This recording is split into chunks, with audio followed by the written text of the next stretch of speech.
ऊँची राउर घरवाए पापा, नीची राउर दुआर।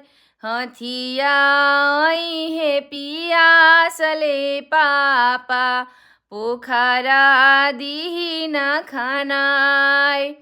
ऊँची हमर घरवाए बेटी, नीची हमर दुआर। हथिया हे पियासले बेटी, पोखरा देबो खनाय। काई उनकर खैनिए पापा, काई लवनी उधार। काथिए कारणवाए पापा, साजन छेकेला